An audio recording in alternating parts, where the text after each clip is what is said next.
వైఎస్ఆర్సీపీతోనే ముస్లిం మైనార్టీల అభ్యున్నతి సాధ్యమని వైఎస్ఆర్సీపీ నాయకులు సయ్యద్ సిరాజుద్దీన్ తెలిపారు. ముస్లిం రిజర్వేషన్పై బీజేపీ విషం చిమ్ముతుందని, తాము అధికారంలోకి వస్తే రిజర్వేషన్ తొలగిస్తామని తెలపడంతోనే మైనార్టీలపై వారికున్న చిత్తశుద్ధి ఏంటో తెలుస్తుందని సిరాజుద్దీన్ తెలిపారు. మతతత్వ పార్టీగా భాజపా మైనార్టీలను ఆందోళనకి గురి చేస్తుందని ఆవేదన వ్యక్తం చేశారు. రిజర్వేషన్ను తొలగిస్తామంటూ తెలిపిన భాజపా పార్టీకి మద్దతు పలుకుతున్న టీడీపీ, జనసేన పార్టీలను మైనార్టీలందరూ చిత్తుగా ఓడించాలని ఆయన పిలుపునిచ్చారు. అన్ని విధాలుగా వెనకపడ్డ ముస్లిం మైనార్టీలకు డాక్టర్ వైఎస్ రాజశేఖర రెడ్డి 4% రిజర్వేషన్ను కల్పిస్తే వాటిని తనయుడు జగన్మోహన్ రెడ్డి కొనసాగిస్తున్నారని తెలిపారు. యావత్ ముస్లిం సమాజం రానున్న ఎన్నికల్లో కూటమి పార్టీకి గుణపాఠం చెప్పాలని తెలియజేశారు. ఈ కార్యక్రమంలో అబ్దుల్లా బేగ్, సయ్యద్ నబీ, జుబేర్, తబ్రేజు, నజీర్, అబ్దుల్ కరీం, షర్బుద్దీన్, సయ్యద్ బాజీ ఇర్ఫాన్, సయ్యద్ అరిఫుల్లా, ఎండి సర్వర్, పఠాన్ మస్తాన్, నజరుల్లా బేగ్ తదితర నాయకులు పాల్గొన్నారు.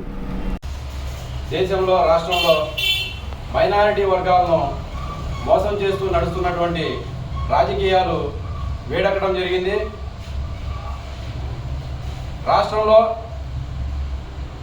రాజశేఖర రెడ్డి, దివంగత రాజశేఖర రెడ్డి గారు ఏదైతే 4% రిజర్వేషన్ ముస్లింలకు కల్పించారో దానిని రద్దు చేయాలి అని చెప్పేసి కేంద్ర ప్రభుత్వాలు తీసుకున్నటువంటి నిర్ణయాలకు ఒత్తాసు పలుకుతున్నటువంటి ఈ కూటమిని ముస్లిం మైనారిటీ వర్గం మొత్తం, యావత్తు ముస్లిం మైనారిటీ వర్గం దీన్ని ఖండిస్తుందని, ఏదైతే 4% రిజర్వేషన్ విషయంలో మా మీద ఎటువంటి రక్తం చెందుతున్నారో, ఏదైతే మా ముస్లిం వర్గానికి ద్రోహం చేయాలనే ఆలోచనను పెట్టుకున్నారో వాళ్ళకి ఈ ఎన్నికల్లో సరైన సమాధానం చెప్పాలని చెప్పేసి కోరుకుంటున్నాను.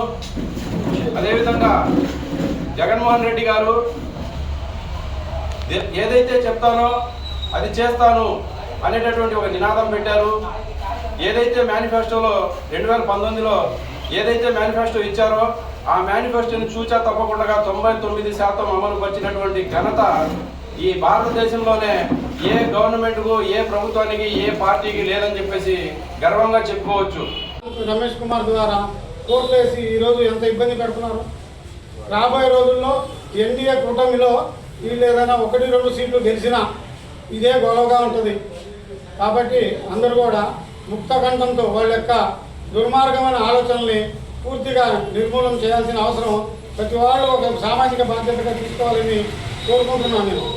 ఇది ఒక ముస్లిం సంబంధించిన సమాజం కాదు. ముస్లిమ్స్ గురించి మాట్లాడుతున్నారు. ముస్లింని ఒకటే చెప్తున్నా, ముస్లింలు ఎప్పుడు కూడా ఇస్లాంని నమ్మాడు, ఎప్పుడు భయపడదు. భయపడేది దేవుడినే భయపడతాడు. తప్పు చేస్తే భయపడతారు. సామాజిక న్యాయం అందరిలో కలుపుకునేలో ముస్లింలు కూడా ముందుంటారు, ఎస్సీలు ముందుంటారు, సోదర భావంతో ఉంటారు. కాబట్టి వీళ్ళని విడగొట్టడం, విభజించు పాలించు చేసే పద్ధతిలో ఉన్నారు వాళ్ళు.